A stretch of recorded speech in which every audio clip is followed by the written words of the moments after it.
Greetings, Rabbi Griscott here with your video sermon for Pesach. And I'd like to start by quoting a great sage and hero from my childhood, the wrestler Hulk Hogan. And of course, I'm being a little bit tongue-in-cheek, but he apparently is a religious Christian and recently posted something that I found interesting on Facebook. Something very religious and meaningful. In 3 short months, just like he did with the plagues of Egypt, God has taken away everything that we worship. God said, "You want to worship athletes? I will shut down the stadiums. You want to worship musicians? I will shut down civic centers. You want to worship actors? I will shut down theaters. You want to worship money? I will shut down the economy and collapse the stock market. You don't want to go to church and worship me? I will make it where you can't go to church." Now, the caveat that I don't necessarily endorse everything he's saying, but I'll comment on it after.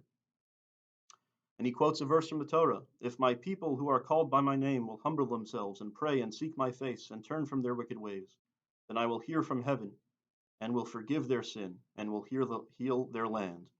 Maybe we don't need a vaccine. Maybe we need to take this time of isolation from the distractions of the world and have a personal revival where we focus on the only thing in the world that matters.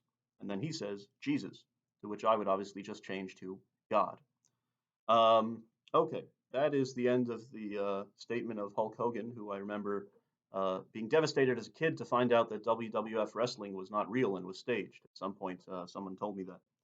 But anyways, I mentioned I don't necessarily endorse every item that he said there, but he's quoting that something from the Haggadah and something from the Exodus story, that God humiliated the gods of Egypt and took them down.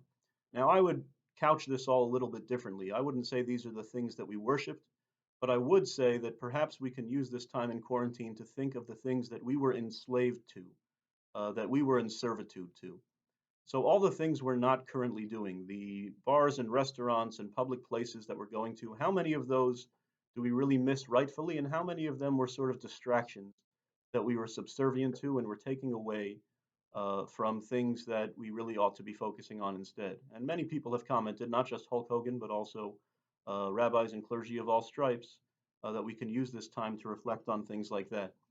Not going into your office. If now everyone should enjoy their job and what they do, but there are certainly aspects to the workplace that are more about servitude and distraction than they are about what really matters. This will be a time for us to all reflect on that.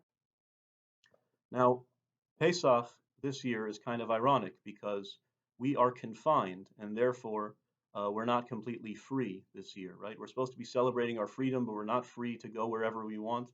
We're not free to join each other in each other's homes. We're confined and therefore you could say enslaved.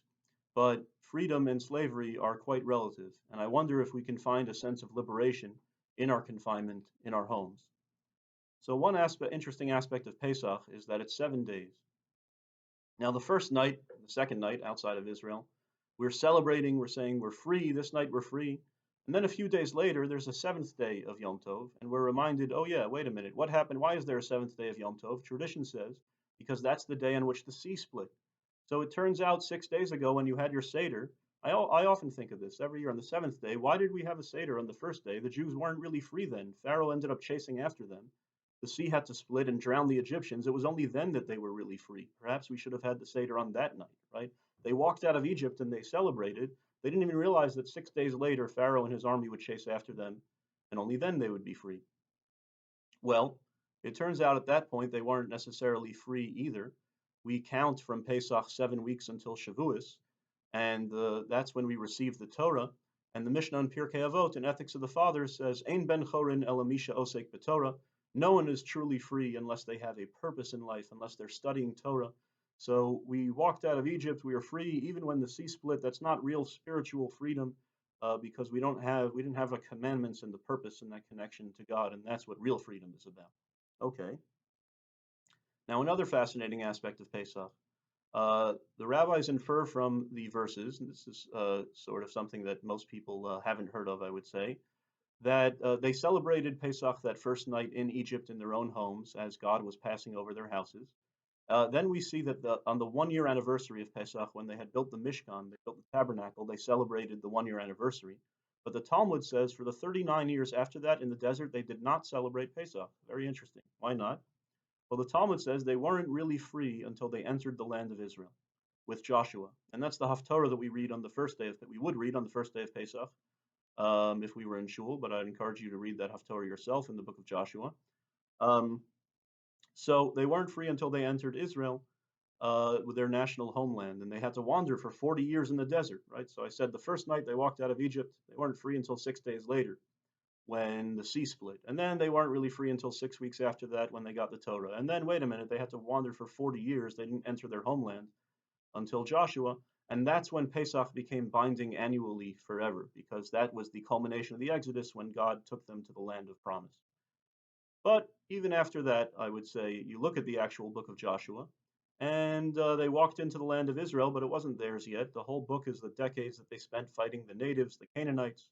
And there's the book of Judges before they were able to set up a king and build the temple. And the point of all of this is freedom is not something that happens in one day or one place where you can put a bow on it and say that's what liberation is. It's a process, and it's also a little bit vague. And that's what I would encourage us to focus on this year. We have a special opportunity to reflect on what is liberation and what is confinement. Perhaps as we're confined in our home, as Hulk Hogan, the great sage, says, we can focus on the things that we're actually being liberated from in the outside. Ironically, what were we enslaved to? The distractions that we don't have now. And can we achieve a sense of liberation in that sense, spiritually, emotionally, even in this confinement? And that's my wish for all of us. We should all have a meaningful Pesach and next year in Jerusalem.